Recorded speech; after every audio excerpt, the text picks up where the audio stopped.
Hi, I'm Rebecca. Hi, I'm Brooke, and welcome back to our kitchen. Today on a Halloween episode of And a Sprinkle of Love, we are going to make Trick-or-treat bars! And why do we call them trick-or-treat bars? Because they're filled with candy. My favorite. So if you want to find out how to make this recipe, come with me and I'll take you over the ingredients and we'll get started.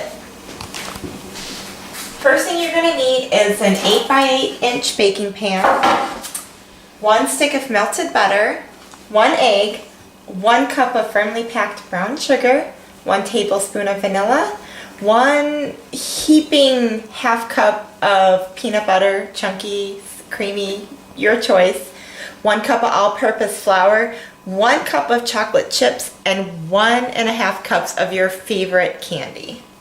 So the first thing we need to do is what? Spray the pan with a little non-stick spray. We want to spray the foil-lined pan. The reason why we want it foil-lined is because when the bars are done cooling, we can easily lift them out of the pan. Okay, Brookie, so first thing we're going to do is we're going to take the cup of melted butter and we're going to add 1 egg to it.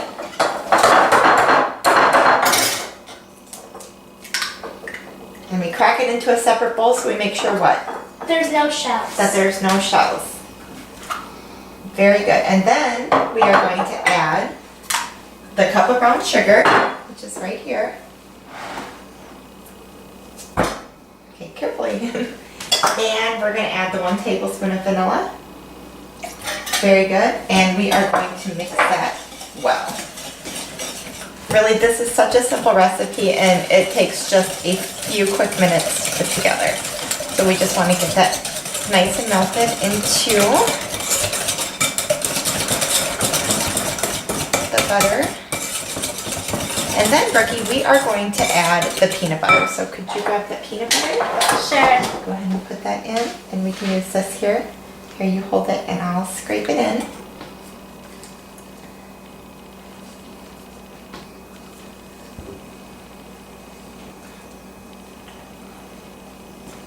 So if you want to go ahead and give that a good mix while I get the rest of the peanut butter out of here, go ahead and start whisking it.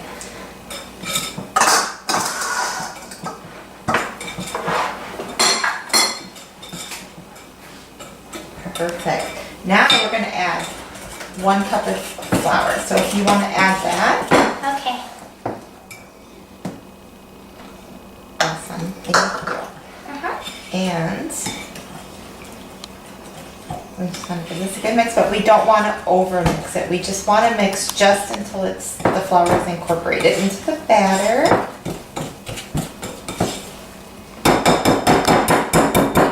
I'm going to move on from my whisk. Go back to a wooden spoon. Now, Brookie, if you would like to add the chocolate chips. Okay. And you could definitely substitute butterscotch chips or peppermint chips if you prefer, and then also add in our candy. Today we're just using 1.5 cups of peanut butter M&Ms, and what I like to do is I like to just a couple extra, leave them out to the side like that. Go ahead and dump those in. But you can use any kind of candy that you'd like. You can use chopped up Snickers, chopped up Twix, peanut butter cups, any kind of candy. You can literally have a different dessert each time you make it if you'd like. So we're just going to kind of gently fold this into the batter, like so. That looks delicious. It smells delicious too, doesn't it? Yep. Totally. So then what we're going to do is we're going to take our pan and we're just going to put this right down into our pan.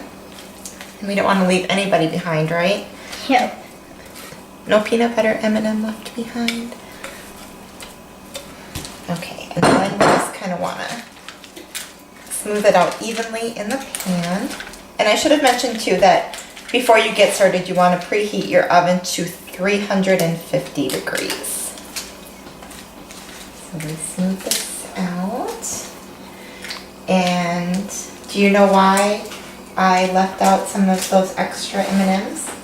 To put them at the top? To put them at the top, right? So it just kind of makes it look even nicer with these extra colorful M&Ms peeking out of the top here. And then everybody kind of knows what it is that they're eating.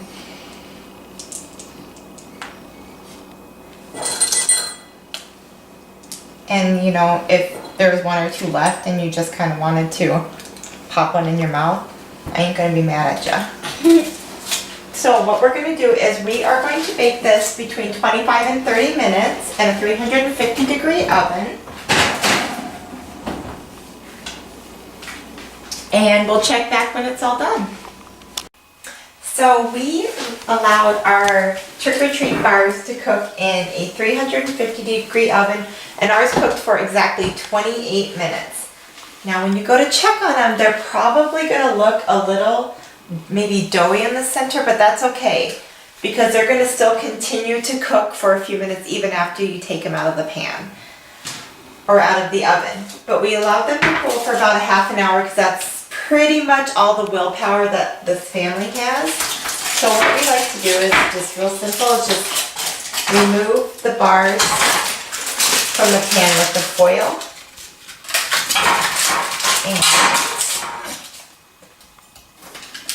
And the most essential part of this is that you have to make sure you have a taste test before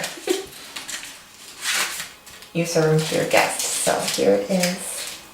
They're still a little bit warm, so they're a little bit crumbly. Give them a little bit more time and they'll be a little bit more set. So here you go, Brookie, give it a try. So what do you think?